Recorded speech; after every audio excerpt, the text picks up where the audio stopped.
Revision जो कि बहुत ही ज़्यादा मस्ट होता है, उसे करना कैसे, एग्जैक्टली वे क्या है रिवीजन करने का, जिससे कि हमारे एग्जाम में मार्क्स बहुत ज़्यादा हाई आ सकते हैं, और राइट मेथड क्या है रिविजन्स को करने का, वो आज हम देखेंगे। तो स्वागत है आपका टॉप लेवल के कॉल लेटेस्ट वीडियो में। तो चलिए स्टार्ट करते हैं। How to do revision. आज का क्या टॉपिक है हमारा, how to do revision. Revision किस प्रकार से करना है।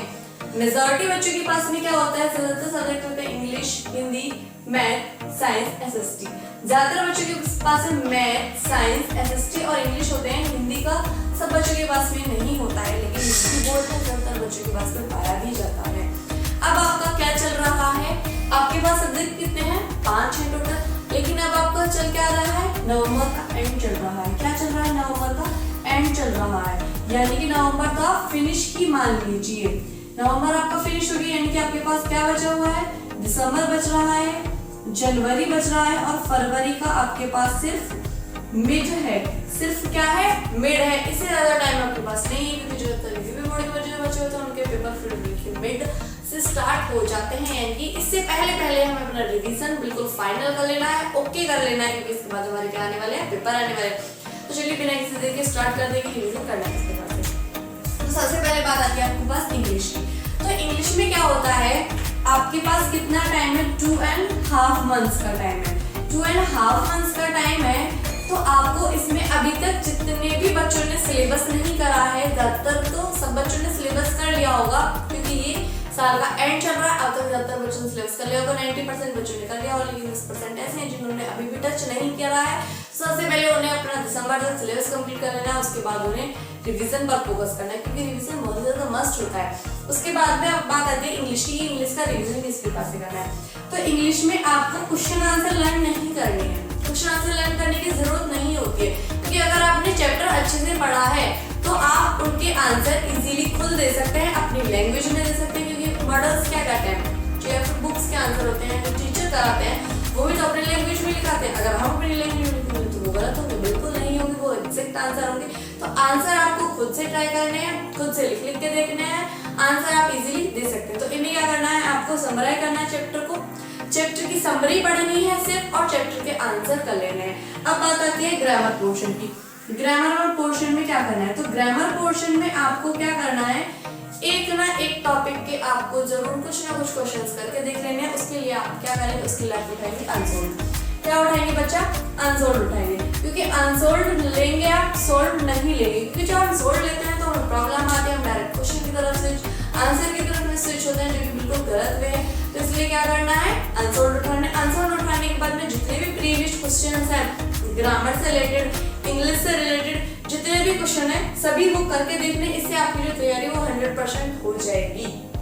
नेक्स्ट बात आती है वोकेबुलरी की। तो वोकेबुलरी में क्या करना है, आप अगर 10 भी याद करते हैं तो एंटोनिम, सिनोनिम, आइडम, फ्रेजेस या फिर जो भी आप याद करना चाहते हैं वो आप याद करते हैं, तो 10 करके भी आप याद करते हैं तो 1 मंथ में आपका कंप्लीट हो जाएगा। उसके बाद में आंसर लगा के आपका जो पेपर है वो बहुत अच्छा जाएगा, आई विश। नेक्स्ट बात आती है आपकी मैथ्स की, कि मैथ्स में क्या करना है। मैथ्स में सारे क्वेश्चन करने हैं, थोड़े क्वेश्चन करने हैं, या फिर कौन से क्वेश्चन करने हैं, कितने क्वेश्चन करने हैं, कैसे करना है। तो मैथ्स में बात आती है इसकी। तो आपके टोटल है 15 चैप्टर। 15 चैप्टर में से मोस्ट वेटेज के जो चैप्टर्स हैं वो हैं चैप्टर नंबर 3, चैप्टर नंबर 8 है, चैप्टर नंबर 9 है आपका, चैप्टर नंबर 14 भी आपका मोस्ट वेटेज का है, चैप्टर नंबर 13 भी है। तो कुछ चैप्टर ऐसे हैं जो आपके मोस्ट वेटेज के हैं, उन पे आपको ज्यादा फोकस करना है, लेकिन हमको क्या करना है, टॉप करना है। तो टॉप करने के लिए आपको क्या करना होगा, सबसे पहले देखना होगा एक्सरसाइज। एक्सरसाइज के भीतर में आपको एक बार जो पूरी एक्सरसाइज है उसको गो थ्रू करना पड़ेगा, यानी कि उसको पूरी को पढ़ना पड़ेगा। पढ़ने के बाद आपको क्या करना है, देखना है कि जो कौन से ऐसे क्वेश्चन है जो हम पे 100% आते हैं। जो 100% आते हैं उन्हें अगर आप नहीं भी टच करते हैं तो भी कुछ नहीं होगा, आपकी जो तैयारी है वो बनी रहेगी, उससे कोई भी फर्क नहीं पड़ेगा, ठीक है। उसके बाद में बात आती है कि कुछ क्वेश्चंस ऐसे होते हैं जिनमें हमें बीच बीच में थोड़ा सा डाउट होता है कि शायद ही ऐसे होगा या शायद वो वैसे होगा, तो वो क्वेश्चन आपको जरूर करके देखना है। फिर जो क्वेश्चन ऐसे हैं जो आपसे नहीं होते हैं, आप हमेशा करने की कोशिश करते हैं लेकिन भूल जाते हैं, या फिर कोई ऐसा मेथड है जो आपको लर्न नहीं रहता, तो उन वाले क्वेश्चन को आपको अटेम्प्ट करना है। तो अगर आप 2 दिन में एक चैप्टर भी करते हैं, यानी कि 2 डेज में एक चैप्टर भी कंप्लीट करते हैं, तो पूरा 30 डेज में 30 डेज में क्या होगा, आपका पूरा मैथ्स कंप्लीट हो जाएगा। यानी दिसंबर में पूरा मैथ आपका कंप्लीट हो जाएगा। बचा आपके पास जनवरी और फरवरी। आप ना भी लगाएं तो भी कोई बात नहीं, जनवरी में आप आंसर लगा सकते हैं। आंसर किस प्रकार से लगाना है, पूरा 3 घंटे का टाइम देना है। यदि आपका कोई फ्रेंड है तो दोनों एक साथ कीजिए, आप उसकी कॉपी चेक करिए, वो आपकी कॉपी चेक करेगा। टोटली जितने नंबर आपके हैं उतने ही मार्क्स अपने आप को दीजिए। जितने भी क्वेश्चंस हैं उतने सारे के सारे अटेम्प्ट करने। यदि ऐसा नहीं है, आप अकेले हैं, तो आप एक और तरीका अपना सकते हैं। आपको खुद से पेपर को सॉल्व करना है, पूरे के पूरे 3 घंटे देने। उसके बाद में क्या करना है, जो आपके क्वेश्चंस गलत हैं, उन पे क्या करना है, उनको निकालना है। वो देखना है कि कौन से टॉपिक से रिलेट करते हैं, और जिस टॉपिक से वो रिलेट करते हैं उस टॉपिक को फिर से पूरा का पूरा पढ़ना है। जितने भी क्वेश्चन थे सारे पढ़ने थे, जिससे क्या होगा, जनवरी में आप बिल्कुल परफेक्ट हो जाएंगे और आपका जो पेपर है वो बहुत ही अच्छा जाएगा। फरवरी में फिर से आप एक आध बार आंसर लगा सकते हैं। नेक्स्ट बात आती है साइंस की। तो साइंस में क्या करना है, साइंस में क्या पूरे चैप्टर पढ़ना है। और एक बात और याद रखनी है आपको मैथ्स में कि फॉर्मूले पर बहुत ज्यादा फोकस करना है। फॉर्मूले आपको निकालने भी आने चाहिए, लेकिन अब टाइम नहीं है।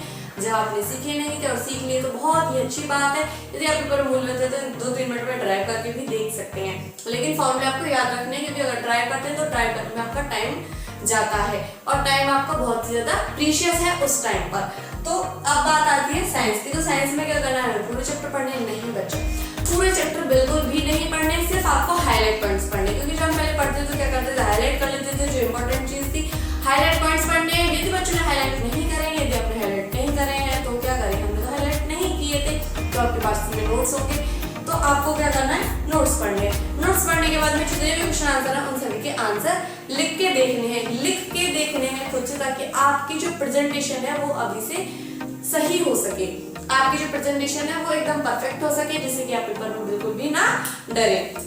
नेक्स्ट बात आती है एसएसटी की। तो एसएसटी में क्या होता है, एसएसटी में ज्यादातर बच्चों को सिर्फ चैप्टर पढ़ने रहते हैं, इसके बाद में कुछ भी नहीं होता है। जो आंसर होते हैं वो हम अपनी मर्जी से लिख सकते हैं, जो एग्जामिनर है वो पूरे नंबर हमको दे देता है। एसएसटी में सिर्फ आपको यही करना है। एसएसटी के 4 पार्ट हैं, चारों पार्ट में आपको अपनी तरफ से अगर आप आंसर लिख के आते हैं तो आपका बिल्कुल सही माना जाएगा, कोई भी आपके आंसर को गलत नहीं करेगा। यदि आप उसको अच्छे से लिख लेते हैं, लिखने का तरीका आपको पता होना चाहिए, थोड़ा सा गैप छोड़ के लिखते हैं, जिसकी हमारा पेज है पूरा, यहाँ से लिखना स्टार्ट करते हैं और ऐसे करके बिल्कुल बढ़िया तरीके से आपको लिखना है। एसएसटी हिंदी इंग्लिश में ज्यादातर आपकी जो राइटिंग है, जो आपका लिखने का तरीका है, यानी कि जो प्रेजेंटेशन है, उस पर ज्यादा फोकस करा जाता है। और जो शुरू के पेज है वो आपको बिल्कुल बहुत अच्छे से लिखने हैं, सीक्वेंस में लिखने, ताकि जो एग्जामिनर होता है उसका दिमाग ऐसा हो सकता है, ज्यादातर ऐसा होता है, वो सोचते हैं कि अच्छा आगे सही लिखा है तो पीछे भी सही होगा, तो वो नंबर दे देते हैं। ऐसा रहता है कि आगे क्रम बिगड़ा हुआ उल्टा सीधा, तो वो सोचते हैं कि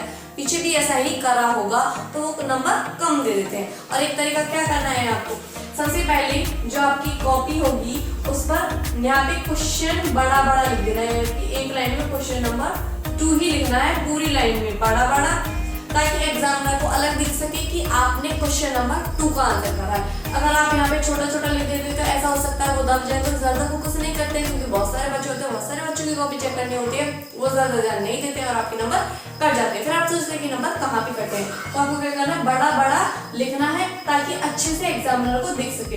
पूरी एक लाइन में सिर्फ यही लिखना है कि हमने क्वेश्चन नंबर 2 का आंसर दिया है, क्वेश्चन नंबर 3 का आंसर दिया, काफी बड़ा बड़ा भी लिखना है। उसके बाद में बात आती है हिंदी की। तो हिंदी में कुछ नहीं है, हिंदी में गद्य पद होते हैं, इनको आपको एक बार फिर से वाइंड अप कर लेना है। गद्य पद को फिर से आप एक एक करके वाइंड अप कर लेते हैं, एक दिन में 2 चैप्टर हो जाते हैं, एक दिन में 3 चैप्टर भी हो जाते हैं अगर आप चाहें तो, ठीक है। उसके बाद में जो आपकी रचनाएं होती हैं और ऐसे भी कोई टॉपिक रहते हैं जो लर्न करने के रहते हैं, उन्हें आप 10-10 करके 20-20 करके जितना आपको सूटेबल लगे उसके साथ में लर्न करना। अब बात आती है कि जो आपका पूरा दिन है, यानी कि जो पूरा आपका दिन है उसमें आपको सिर्फ एक सब्जेक्ट को ही टाइम नहीं देना है, पूरे के पूरे जितने भी सब्जेक्ट हैं आपको सबको टाइम देना है। ऐसा हो सकता है कि आपको जो सब्जेक्ट हार्ड लगता हो उसको आप थोड़ा ज्यादा टाइम दे दें, हार्ड लगता हो यानी कि इजी लगता हो तो उसको आप ऐसा हो सकता है थोड़ा कम टाइम दे दें, लेकिन टाइम सबको देना है। ऐसा नहीं करना कि आज हम इसे नहीं पढ़ेंगे, सिर्फ पूरे दिन मैथ पढ़ेंगे, पूरे दिन साइंस पढ़ेंगे, पूरे दिन एसएसटी पढ़ेंगे, पूरे दिन हिंदी पढ़ेंगे, पूरे दिन इंग्लिश पढ़ेंगे, ऐसा नहीं करना है। सारे सब्जेक्ट्स को टाइम देना है। हिंदी में इतना टॉपिक करेंगे, इंग्लिश में इतना टॉपिक करेंगे, मैथ्स में ये करेंगे, साइंस में वो करेंगे, एसएसटी में वो करेंगे, और सारे के सारे सब्जेक्ट्स को बराबर टाइम देना है। टॉपिक सेलेक्ट कर लेने हैं कि आज हम ये वाला आज हम इतने चैप्टर का रिवीजन कर लेंगे, आज हम इतना कर लेंगे, और ऐसे ऐसे करके आपको करना है। आई होप कि आपके बहुत अच्छे नंबर आएंगे। और यदि आपको किसी और टॉपिक पर वीडियो चाहिए तो प्लीज कमेंट करें, और यदि आपको वीडियो अच्छी लगे तो वीडियो को लाइक करें और शेयर करें। Thank you so much.